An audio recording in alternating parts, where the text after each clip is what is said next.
Bonjour à toutes et à tous et bienvenue dans votre magazine sportif consacré au sport boule. Et oui, le sport boule a 100 ans cette année et dans ce magazine, nous allons retracer l'histoire de ce jeu populaire né en 1830 que l'on connaît plus précisément à cette époque sous le nom de boule lyonnaise. Du premier Bellecour organisé en 1894 qui réunira des milliers de joueurs et de spectateurs à la naissance de la Fédération française du sport boule, la boule lyonnaise a traversé les siècles et les frontières pour devenir un véritable sport. Tout au long de ce magazine, nous allons aller à la rencontre de ces personnalités qui ont marqué le sport boule.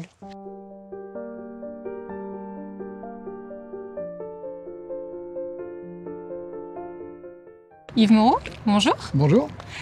Yves, vous êtes un véritable passionné des boules lyonnaises. Je suis tombé dans le moule quand j'étais tout jeune, alors effectivement, ça fait maintenant bien longtemps. Vous êtes l'auteur de plusieurs ouvrages. Oui, j'ai commencé par en faire un sur le tournoi de Bellecour, parce que c'était quand même le plus beau. Ça a très bien marché ce bouquin, et puis j'ai fait un truc énorme, c'était l'encyclopédie de la boule lyonnaise. Vous allez pouvoir nous raconter un petit peu l'histoire du sport boule. C'est une histoire formidable, c'est quelque chose qui est né à la Croix-Rousse, à ce qu'on appelle le Clos Jouve, qui était un immense clos de boule à l'époque, où il y avait plus de 1000 joueurs tous les après-midi qui venaient jouer. Et tout est parti de là, c'était à la fin du 19e siècle.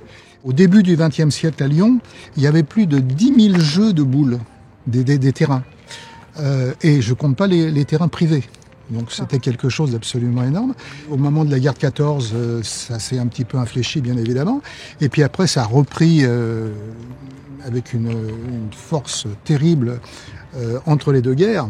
Et on a eu là l'âge d'or de la boule lyonnaise avec des concours partout, des grands joueurs, beaucoup de spectateurs.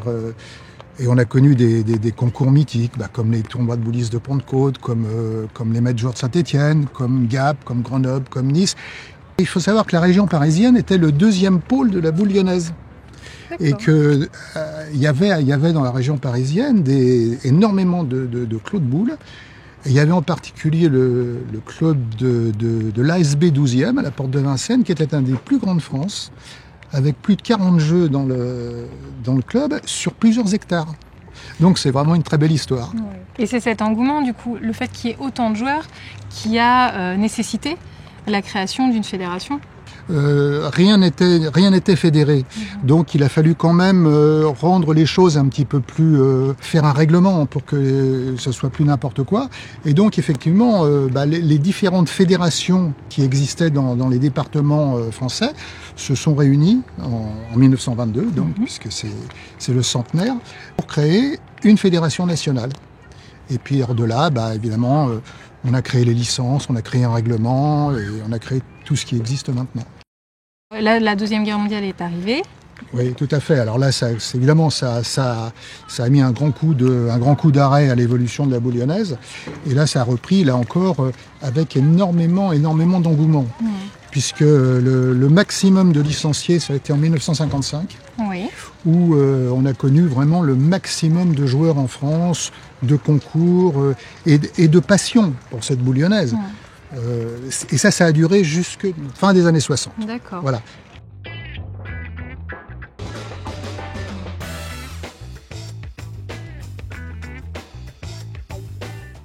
À cette époque-là, la fédération internationale, c'était la France et l'Italie. D'accord. C'était les deux nations qui dominaient tout.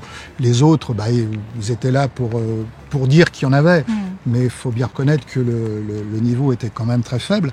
Et c'est vrai qu'on a eu à cette époque, en France et en Italie, on a eu la chance d'avoir vraiment des phénomènes, des artistes de la boule lyonnaise. On a eu des gens en Italie comme Umberto Grallaglia, qui a été un des plus grands joueurs du monde.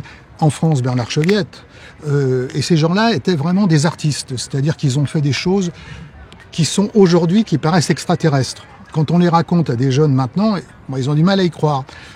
C'était quelque chose de merveilleux à voir. Merci beaucoup. C'est le moment pour nous d'aller retrouver Bernard Cheviet, le maestro, la légende de la boule lyonnaise.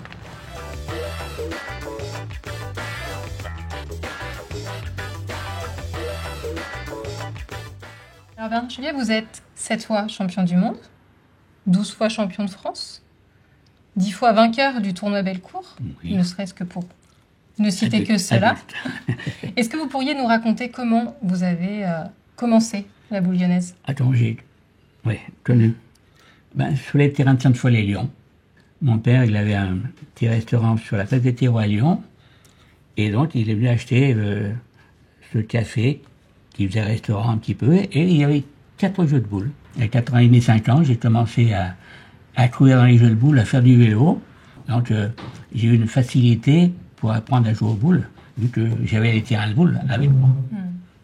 Et vous avez commencé assez rapidement les compétitions? Premier tournoi que j'ai fait, j'avais 17 ans, le Bellecour, en 1960. Et l'avant-veille, j'avais fait le gentleman contre un monstre de la boule, il s'appelait Granadilla. Vous étiez le meilleur joueur à cette époque? J'avais un poste que j'aimais. C'était le poste de tir en gelon. Le tir en gelon, comme le pointeur en gelon, mais surtout le tir en gelon, il va jouer ses boules dans la passe, souvent en dernier. Il ne faut pas détruire ses boules de partenaire, et il faut savoir pointer, il faut reprendre des points.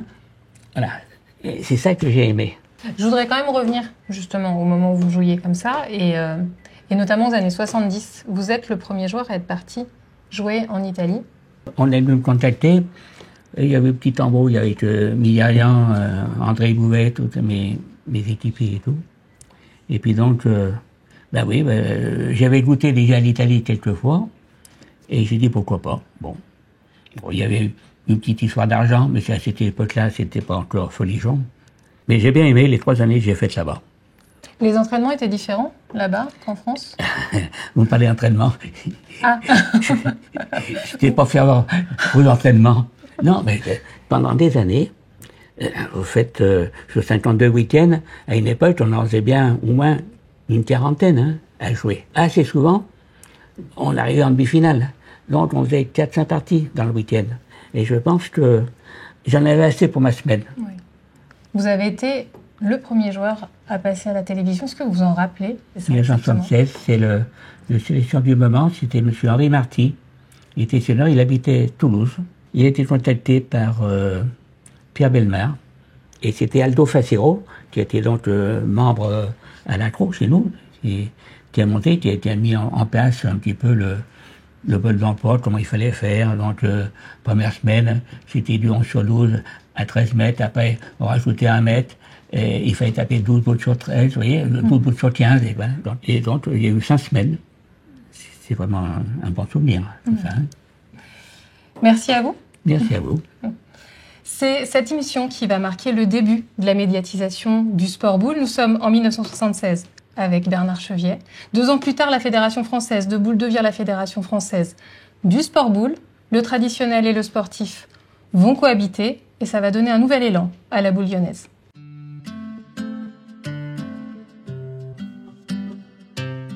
C'est en 1984 que naît le championnat de France des clubs.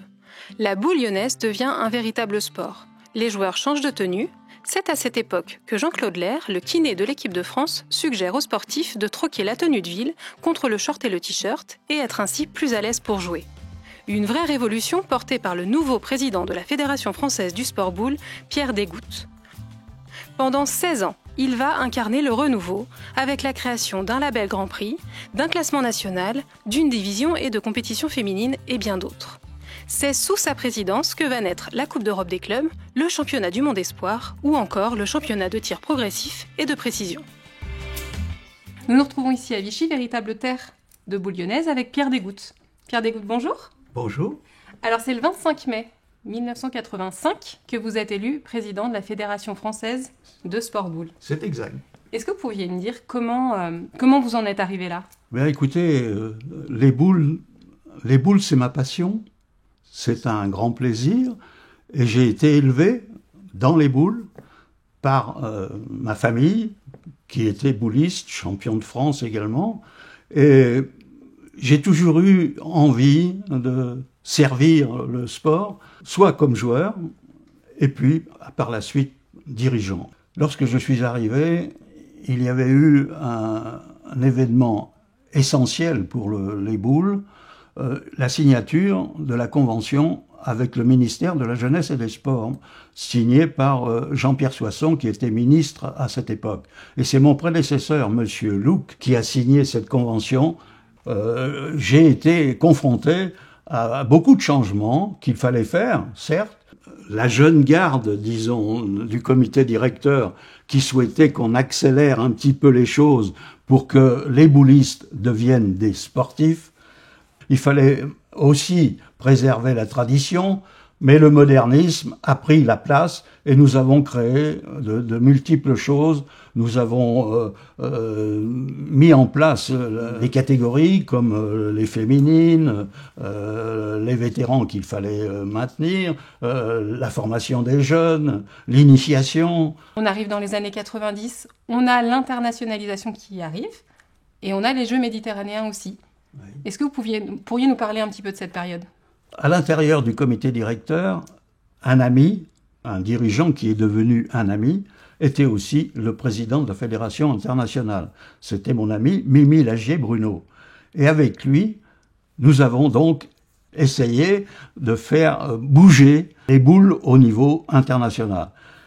Nous avons fait beaucoup de choses. J'ai été à un certain moment nommé comme directeur de la sélection. J'étais donc au contact des grands joueurs dans beaucoup de pays. Nous avons fait l'Australie, nous avons fait la Chine. Effectivement, nous avons remporté des grandes victoires.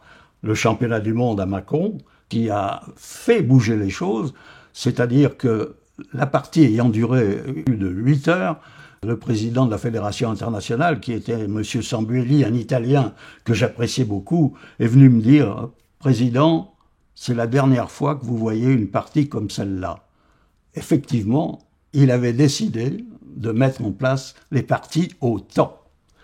Autre grand pays que nous avons sillonné avec Lagier-Bruno, la Croatie.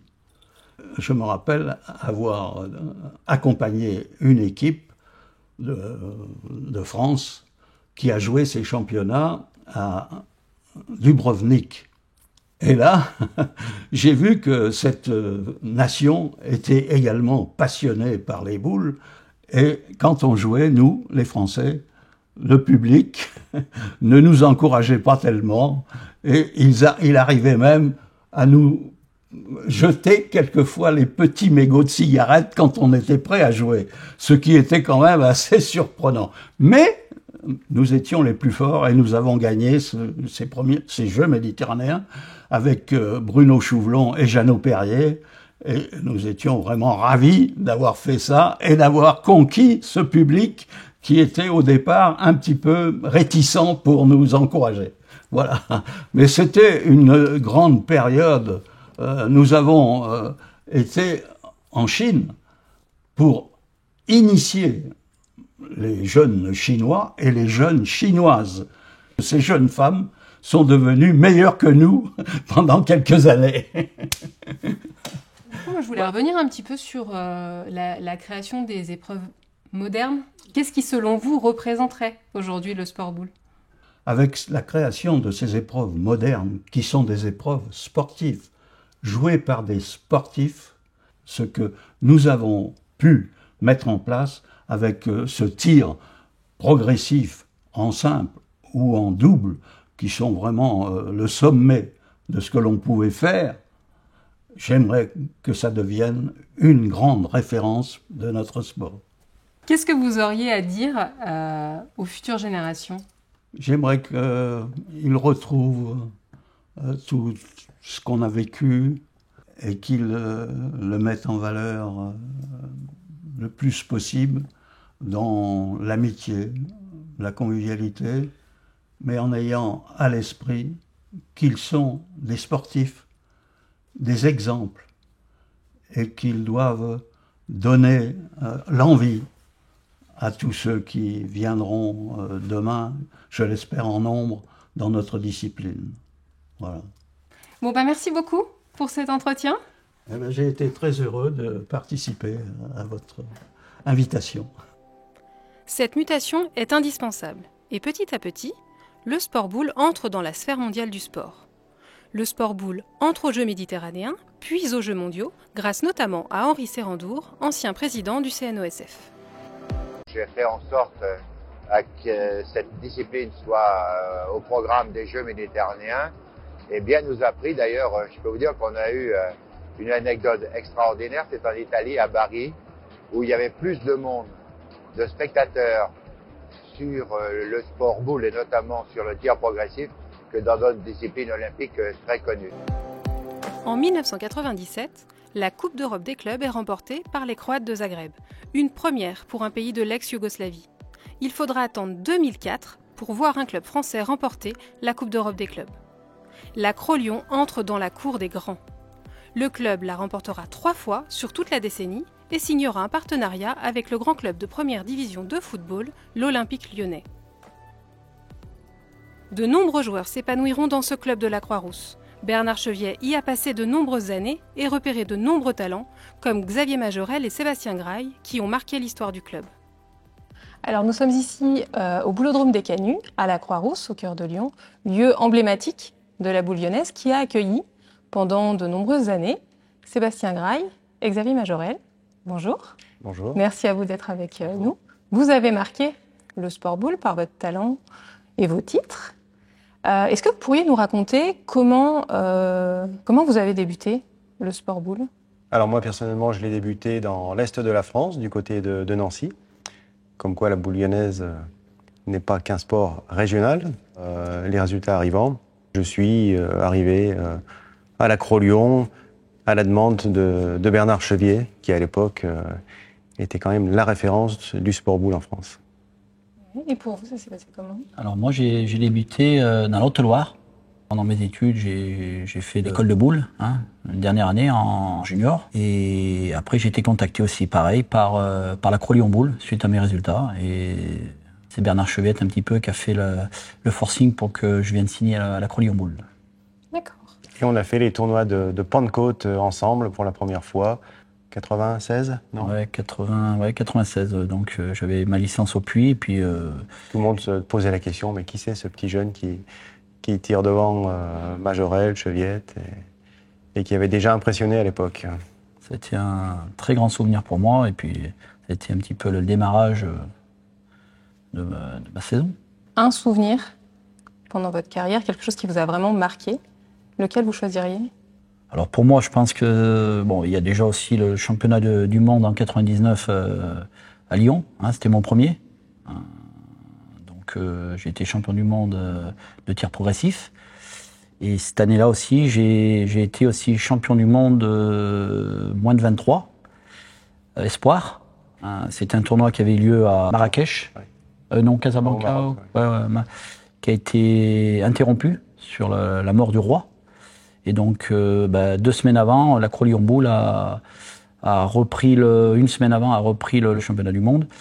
Parce qu'il y avait beaucoup d'athlètes qui faisaient une semaine après le championnat du monde adulte à Lyon. Et donc j'ai été aussi champion du monde espoir dans ce boulodrome. Et pour vous ? Moi, mon grand souvenir, c'est également 99. Seb lui dit que c'était son premier titre mondial. Moi, c'est mon unique titre mondial. C'était un grand moment de gagner à Lyon devant un public et puis dans un boulodrome qui était le boulodrome du Pont-Pasteur, qui avait une résonance, une ambiance exceptionnelle. C'est vraiment un très grand souvenir. Qu'est-ce qui fait que vous avez choisi ce sport ? Qu'est-ce qui fait qu'aujourd'hui vous aimez encore le pratiquer ? Moi, clairement, c'est un sport de précision et tactique également. Un peu comme un jeu d'échecs où on place ses boules et on essaye de mettre en difficulté l'adversaire. Et puis, c'est également une ambiance. Et il y a une convivialité qui est pas désagréable. Et aujourd'hui, je pense que la passion, c'est qu'en plus d'être bouliste, on œuvre énormément pour le club, dans les organisations, dans les tournois. Donc ça prouve que on aime ce sport. On va revenir sur votre titre de champion du monde. Qu'est-ce qui, selon vous, a pu vous conduire à ce titre ? Je crois qu'il y a toute une préparation qui s'est faite en amont, que ce soit dans le club, ici à l'Accro, ou avec le staff des équipes de France. On a eu également d'autres échéances internationales, des tournois, des Coupes d'Europe ou autres, qui nous ont permis de nous aguerrir et puis de faire le plein de confiance aussi. C'est parce que c'est un sport qui est très mental. Parce que c'est vraiment du mental, on n'est plus sur du loisir, on est vraiment sur de la compétition à ce moment-là. À l'époque, en 99, on n'avait pas de travail spécifique sur ce domaine, mais par la suite, personnellement, j'ai pu bénéficier des conseils d'une sophrologue. Alors moi, c'est vrai qu'on a deux facettes. On a la facette traditionnelle et la facette sportive. Et moi, pour arriver à ce titre de championnat du monde, on a eu beaucoup de préparation. On s'entraînait tous les jours. On faisait beaucoup de fractionnés, donc sur les terrains. On avait un préparateur physique qui était Jean-Paul Delorme à l'époque à la Crolion-Boule. Puis il y a eu Thierry Cotte aussi qui entraîne l'AS Saint-Étienne actuellement, qui est préparateur physique. Donc nous, ça demandait beaucoup d'entraînement, le tir progressif. C'était beaucoup de pratiques, de terrain et de fractionner sur les pistes. Je m'entraînais tous les jours. C'est ça aussi, le sport boule, c'est la passion, l'entraînement, le physique. On se retrouve tout de suite avec Fabien Amar qui va nous en dire un petit peu plus.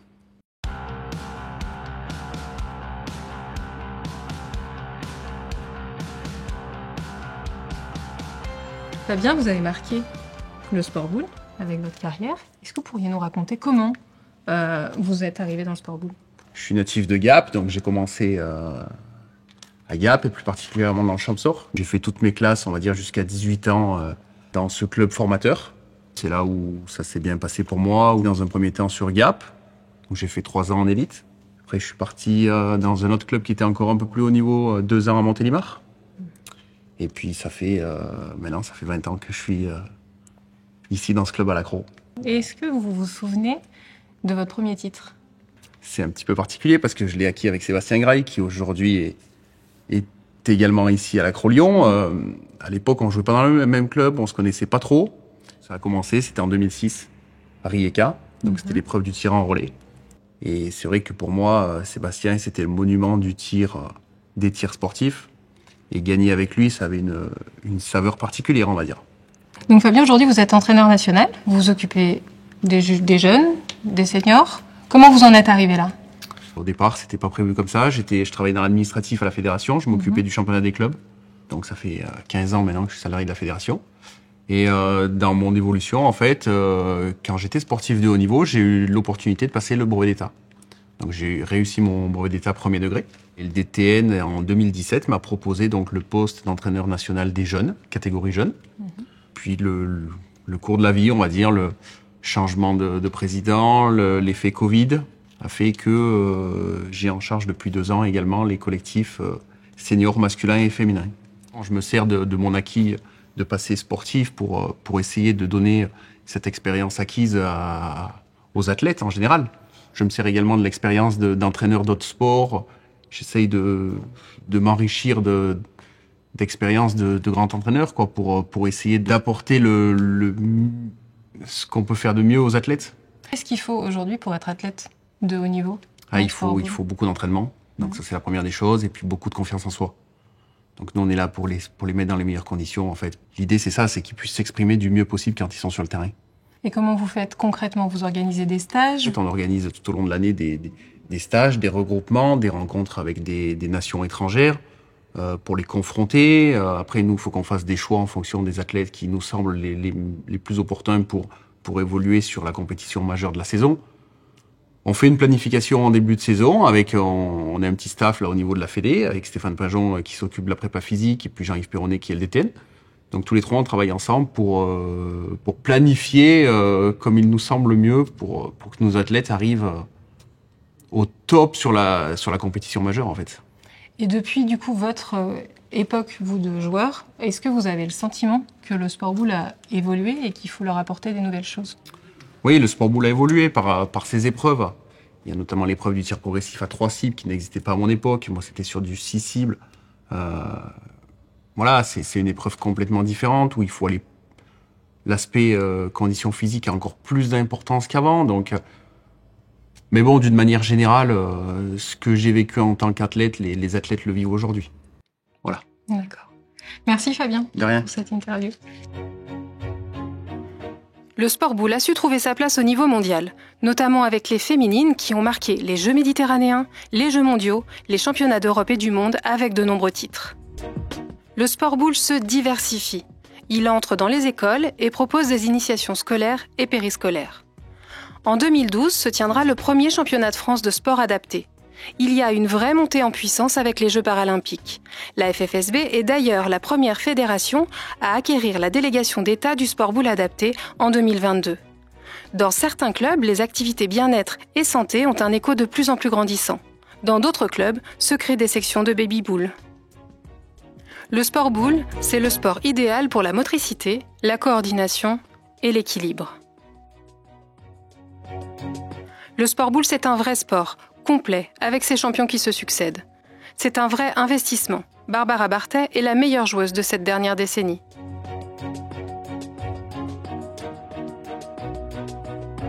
Alors nous sommes au boulodrome de Saint-Vulbas avec Barbara Bartet. Barbara, bonjour. Bonjour.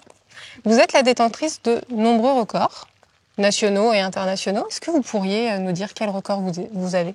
Oui, alors actuellement, j'ai 4 records du monde actifs, donc en tir progressif avec 45 sur 46, en tir en relais avec Anaël Barazouti, nous avons 51 sur 53, en tir en relais mixte avec Alexandre Chira, 54 sur 58, et en tir de précision avec 34 points. Est-ce que vous pourriez nous raconter comment vous avez débuté le sport boule ? Alors le sport boule, j'ai attaqué il y a une bonne vingtaine d'années, à l'âge de 7 ans. Grâce à mes parents qui étaient éducateurs, Guy Hanin et Liliane Chéry. Et du coup, j'ai voulu essayer cette discipline et j'ai tout de suite accroché, je me suis prise au jeu. Et vous avez tout de suite eu envie d'arriver dans les meilleures internationales ou nationales ? Depuis petite, j'ai un grand esprit de compétition, que ce soit un peu pour tout et notamment dans le sport. Oui, je pense que, que je me suis préparée à ça depuis mon plus jeune âge. D'accord. Et qu'est-ce qui vous plaît justement dans ce sport ? Le sport boule, c'est vrai qu'il y en a pour tous les goûts. Il y a du point, du tir, des épreuves sportives, des épreuves plus calmes, de précision. Et moi, personnellement, j'ai trouvé mon compte dans les épreuves sportives où il faut mêler le physique et l'adresse. Et voilà, jusqu'à présent, je me suis beaucoup consacrée à ces épreuves-là. Et si vous deviez nous raconter certains des grands souvenirs, notamment en compétition, que vous avez, lesquels vous nous raconteriez aujourd'hui ? Mon plus grand souvenir restera le championnat du monde de Mâcon. Où c'est ma ville natale et il y avait toute ma famille, tous mes proches, un public en folie et je me retrouve en finale contre la chinoise et ça s'est joué à boule et sur le gong final, je tape et elle manque et je deviens championne du monde comme ça et c'était un grand moment. Ouais. Après, un deuxième grand moment qui me tient à cœur, c'était le championnat du monde en Chine. J'étais avec plusieurs de mes copines de club sur ce championnat et on est toutes reparties avec un maillot arc-en-ciel. Et c'est vrai que partager ça à plusieurs, c'est vraiment incroyable. Et notamment, j'ai gagné le titre de relais mix avec Alexandre Chira. Et aujourd'hui, voilà, c'est un ami, un collègue, un partenaire. Et remporter ce titre avec lui, c'était un grand moment aussi. Super, merci beaucoup. Merci. C'est ça aussi le sport boule, c'est une nouvelle génération qui arrive. Enzo Gambini fait partie de cette nouvelle génération. Nous allons à sa rencontre tout de suite au boulodrome de Dardilly.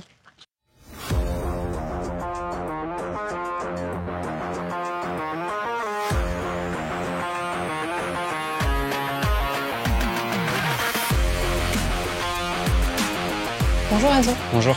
Vous avez participé pour la première fois au championnat du monde à Martigues il y a un an. Est-ce que vous pourriez nous parler de cette expérience ? Bien sûr. Donc le championnat du monde, l'année dernière, j'ai eu la chance de participer dans 2 disciplines différentes. Le tête-à-tête où j'ai remporté la médaille de bronze et le relais où, avec mon coéquipier Mathieu Verchier, on a remporté la médaille d'or. Donc cette médaille d'or, elle est due à beaucoup de travail parce que 3 mois auparavant, on a commencé une préparation physique avec énormément de courses à pied et de renforcement musculaire. Est-ce que vous pourriez nous raconter, vous, comment vous en êtes arrivé au sport boule ? Donc moi, j'ai commencé depuis tout petit. Le sport boule, c'est donc moi qui suis spécialisé dans les épreuves sportives, donc le relais et le progressif, une épreuve qui demande du physique. Et moi, j'aime bien ce fait de se surpasser et ça ressemble énormément à la course à pied. Donc sur 5 minutes, on pourrait parler d'une course de 1500 mètres en athlétisme. Et moi, j'aime le fait de se surpasser pour ces épreuves. Donc aujourd'hui, vous avez un titre mondial, vous avez 18 ans. Quels sont vos objectifs pour la suite ? Un titre mondial, c'est vraiment bien. Après, on l'a gagné en moins de 18 ans. Et l'objectif, ça serait d'en gagner d'autres en moins de 23 ans, parce que je suis passé en catégorie des moins de 23 ans. Et peut-être par la suite en gagner aussi en senior. Après, pour la saison actuelle, je joue à la Cro-Lyon, que ce soit en club sportif où on évolue en Élite 1. L'objectif serait de faire le maximum et de jouer la poule haute. Et au niveau de la Ligue M2, voilà, c'est ma première année en Ligue M2. Donc essayer de faire le maximum pour montrer qu'on a notre place dans cette Ligue M2. Eh bien, c'est tout ce que je vous souhaite en tout cas. Merci à vous. Merci beaucoup. Qu'en sera-t-il de ce centenaire? En 100 ans, il a évolué et n'a pas terminé. Bernard Daubard, président de la Fédération française du sport boule, a entamé une nouvelle mutation pour répondre au challenge de demain. Alors, nous sommes de retour à Vichy, nous sommes sur le bord de l'Allier avec Bernard Daubard. Bonjour. Bonjour Laetitia. Bernard Daubard, vous êtes le président de la Fédération française de sport boule depuis janvier 2021. Voilà, c'est ça. Nous nous retrouvons aujourd'hui parce qu'on parle du centenaire. Alors du coup, pour vous, quels seraient les challenges qui arrivent ? Le challenge de demain, alors c'est vraiment un challenge vraiment important, quoi. Puis c'est excitant pour moi parce que ça correspond tout à fait à ce pourquoi je suis là. Dans un premier temps, il faut absolument garder notre noyau majeur qui représente quand même, je le rappelle, et on le rappelle pas assez souvent, 85% de nos boulistes pratiquant le traditionnel dans les clos tous les jours, avec joie, convivialité, belle ambiance, amitié, tout ce qu'on veut, tout ce qui tourne autour des boules. Et puis, pour alimenter ce groupe, il faut que nous ayons des nouvelles arrivées, de nouveaux jeunes, de nouveaux retraités, des nouvelles activités, la boule santé, la boule sport adapté. Il faut absolument qu'on alimente ces nouvelles sources pour que l'avenir soit radieux. Et plus particulièrement auprès des jeunes, ou alors là nous avons une nouvelle politique, si je puis dire, très offensive et qui est en train de se mettre en place et dont on espère beaucoup. Merci beaucoup. Mais je vous en prie.